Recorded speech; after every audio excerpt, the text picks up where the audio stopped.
Fala, meus amigos e amigas são paulinos, um excelente sábado para vocês. Estamos aqui trazendo mais um vídeo no canal com essas últimas informações do tricolor. Estou trazendo um corte com essas notícias sobre a implementação de 3 zagueiros do Crespo na próxima semana já em campo contra o Flamengo. Além disso, mercado da bola agitado no tricolor. Se inscreva no canal, deixa seu like, seu comentário e vamos aí para o vídeo. Do São Paulo, o técnico Crespo vai montando o time e começa a desenhar o São Paulo para a próxima fase do Brasileirão com 3 zagueiros.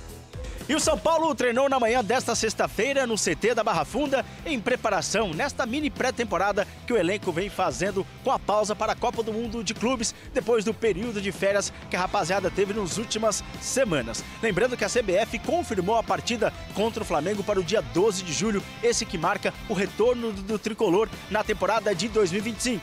Jogo que também marca a estreia do técnico Hernan Crespo nesse retorno ao clube depois da despedida dele em 2021. O tricolor que terá uma sequência difícil pela frente. Pega o Flamengo, depois o Bragantino, 2 equipes que estão no G4 do Campeonato Brasileiro. Aí tem o clássico contra o Corinthians no estádio do Morumbi, que marca o encontro do Hernan Crespo com a torcida tricolor, provavelmente com o Morumbi lotado nesse clássico majestoso que, claro, sempre dá grandes jogos. E o técnico Hernan Crespo não poderá contar com o meia Matheus Alves, de 20 anos. Ele que embarcou para a Rússia para assinar com o CSKA, foi vendido pelo São Paulo por cerca de 6 milhões de euros, por volta de 38 milhões de reais, apenas 20 anos de idade, 15 jogos só no profissional, nenhum gol marcado. Mas ele, no embarque, ele falou com a imprensa e disse sobre essa saída do tricolor precocemente. Mano, não tem nem palavras para descrever o que o São Paulo foi importante na minha vida. Acho que é a minha maior força que teve dentro de mim foi do São Paulo, que desde de criança confiou em mim. Já teve época de ser dispensado e eles continuaram me segurando porque viam um potencial. Esses últimos dias foi um pouco difícil para mim, questão de não saber o que estava acontecendo e esperar a resposta final. Mas quando eu recebi a resposta final, fiquei muito feliz, que também era um desejo meu ir para a Europa. Talvez alguns torcedores vão achar que é muito cedo, talvez possa ser muito cedo, mas era um sonho.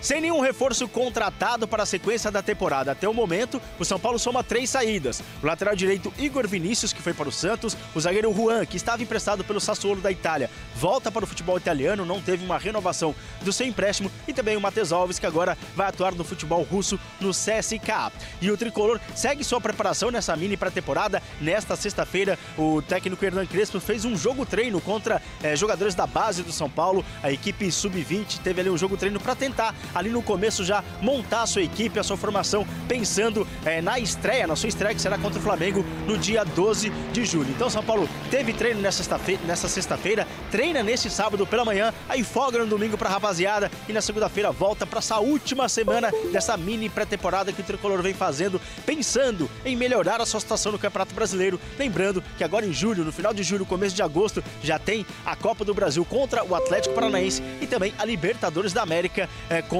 o Atlético Nacional da Colômbia, competições que estão em sua fase de oitavas de final. Esse é o São Paulo que se prepara para o retorno na temporada. E a janela para a contratação de jogadores está aberta. O São Paulo tenta se movimentar no mercado com a saída desses jogadores.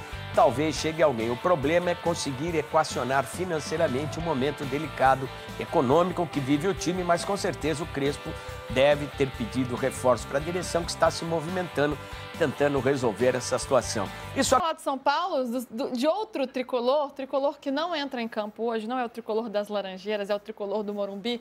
André Hernan até respirou para trazer as apurações. Zubeldia. O que acontece? O que acontece?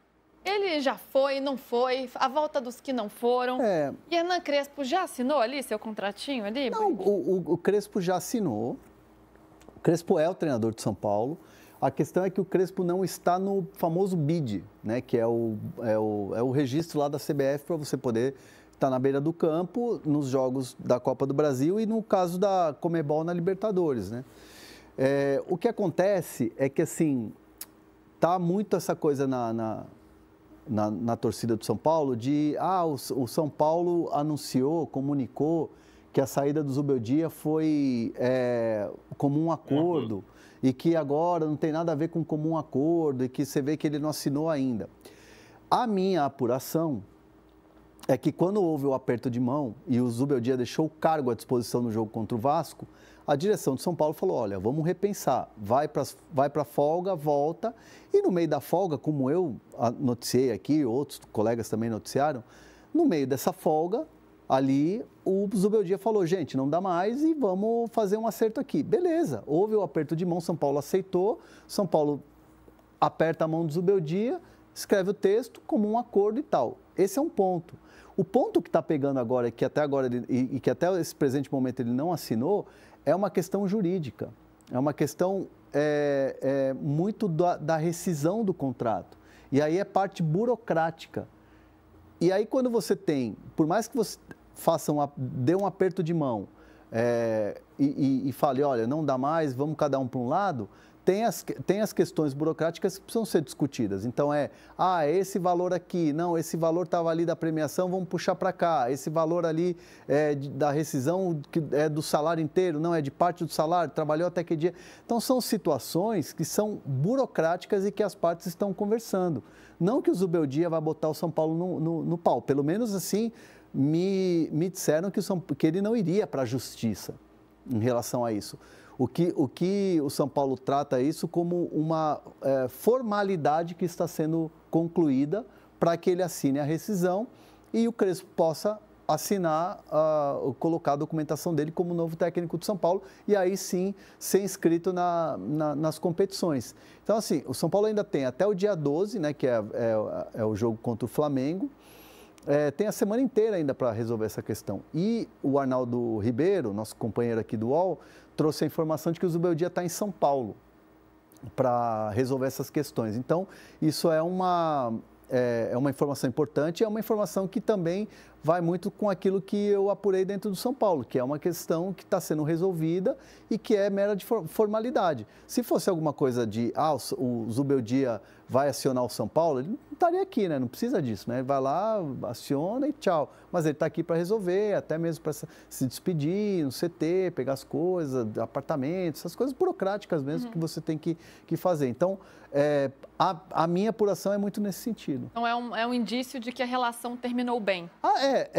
Nunca termina bem porque todo fim é complicado, né?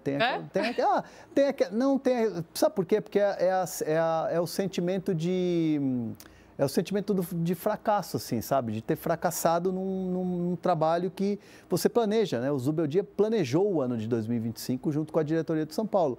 E aí, de repente, quando você encerra um vínculo, antes da virada dos 6 meses, fica uma sensação de fracasso. Então, não dá para dizer que é uma coisa assim, nossa, vamos fazer uma festa aqui e vamos brindar essa saída, vamos colocar aqui um vinho, fazer um churrasco. Não. É sobre trabalho, mas poderia ser sobre outro assunto. Então assim... Fins de ciclo. Fim de ciclo. Não é legal, não é bacana. Não, né? Nunca é, né? Mas depois fica tudo bem. Depois fica tudo bem. Tá certo. Falando em fim de ciclo, Hernanzito, tem jogador saindo do São Paulo, Matheus Alves indo pro CSKA. Esse já está lá. Já está lá. Já está lá em Moscou. Ontem resolveram as últimas pendências e eram pendências de financeiro, de jurídico também. E aí foi tudo acertado às 4 da tarde. 3h30, 4 da tarde. E aí foi engraçado porque já tinha uma passagem reservada para a família, para ele, para o pai, e um dos representantes para viajar para Moscou. E aí a família começou uma correria para comprar dólar, sabe aquela coisa? Para viajar. E aí à noite ele foi para o aeroporto e, claro, feliz, né, pelo fato de poder, para uma nova etapa da carreira, um garoto muito jovem e tal. E aí ele deu entrevista, tinha um pessoal da imprensa lá que foi cobrir o embarque dele. Eu vi lá no Instagram do Gabriel Sá, que cobre o São Paulo, que ele falando, não é um adeus, eu volto, aquela coisa, né? O jogador um dia volta para o São Paulo para as origens, né? Como outros já fizeram isso, o próprio Lucas Moura. Então, é um jogador que está indo, 6 milhões de euros, a negociação total. São Paulo fica com 25% de mais-valia. Então fica aí com esse percentual como clube formador, né? Então pode ganhar uma graninha aí numa venda futura e ainda por essa negociação, né? De ser clube formador, então garantindo aí uma graninha extra, porque tá precisando, né? Todo mundo tá precisando, mas São Paulo tá precisando bastante. Do São Paulo, Júlio Casares, usou as redes sociais para mostrar registros de um encontro de ídolos do clube com alguns torcedores. É tão legal. Se o nosso diretor Fini deixar, a gente vai fazer um encontro do nosso time do Gazeta Esportiva com os nossos telespectadores também. Dá uma olhadinha em um dos ex-atletas que estava lá. Olha lá. É isso! O nosso comentarista tetracampeão Miller foi um dos presentes. Também estava o Cicinho, o Lugano, o Danilo. E o time profissional segue em preparação, né? Ó, o Lugano, tá bonitão, né? Segue em preparação para encarar o Flamengo no dia 12, no Maracanã. Agora, o mais importante é o Fabão, aquele? É o Fabão. Ai, que legal, Fabão. Luiz Chulapa. Ai, gosto muito dele. Chulapa é demais. Agora, o mais importante era o Miller. Aquela que puxa a sardinha. O mais craque era o Miller, isso mais com certeza. Mais craque aí é o Miller. Miller maravilhoso. Eu gosto dessa camisa de São Paulo, acho muito bonita também. O Danilo tá fortinho, né? Ele veio aqui, lembra, não mesmo? Ele veio recentemente. Ó, tá fortinho. O Lugano tá bem. Lugano tá bem, hein? O Lugano tá tentando aprender a falar uma palavra em português, vamos ver se ele aprende. Lugano tava no Festival de Parintins, cada vez mais brasileiro. E vou trazer aqui mais algumas informações do Tricolor numa matéria do ge.com falando, abre aspas, São Paulo recebe sugestões de Crespo e monta lista de prioridades para reforçar o elenco. Técnico argentino indica jogadores para o Tricolor ficar mais forte para esse segundo semestre. O São Paulo ainda não acertou com nenhum reforço para a sequência da temporada, mas já tem uma lista de prioridades para preencher essa lacuna. Crespo indicou opções para reforçar o elenco com as necessidades mapeadas antes de sua chegada. Os nomes ainda não foram revelados. O São Paulo entende que precisa de 3 jogadores para esse semestre devido às disputas de Brasileiro, Brasileirão, Copa do Brasil e Libertadores. A prioridade neste momento é encontrar um lateral direito, substituto de Igor Vinícius, que deixou o clube e foi para o Santos. O São Paulo também quer um segundo na sua lista de prioridades, um atacante que atue pelos lados do campo. Atualmente, Lucas Ferreira e Henrique Carmo são opções de Crespo com essas características. Lucas é visto como uma peça para atuar centralizada. Apesar dos 4 jogadores à disposição da comissão, o Tricolor entende que precisa de uma peça com mais experiência no nível de Ferreira, para reforçar o setor ofensivo. Por fim, contratar um zagueiro está em 3º lugar nessa lista de prioridades. A saída de Juan abriu espaço para o Tricolor e em busca de um substituto no mercado, mas o clube não trata a procura como uma urgência. O São Paulo está de olho em possibilidades que se encaixem em suas condições financeiras para dar a Crespo mais segurança nos momentos em que o técnico deseja atuar com 3 zagueiros. Em crise financeira, o clube não tem negociações avançadas com nenhum jogador. O Tricolor está em fase de contatos iniciais com as sugestões indicadas por Crespo para reforçar o elenco. Tem feito sondagens, entrando em contato com os empresários e discutindo possibilidades. O treinador, desde a sua chegada ao clube, mantém conversas constantes com a diretoria para definir essas prioridades e as necessidades do elenco. Enfim, essa foi uma matéria aí do GE, explicando essa situação do mercado da bola do Tricolor. Deixa sua opinião aí nos comentários e até o próximo vídeo. Valeu!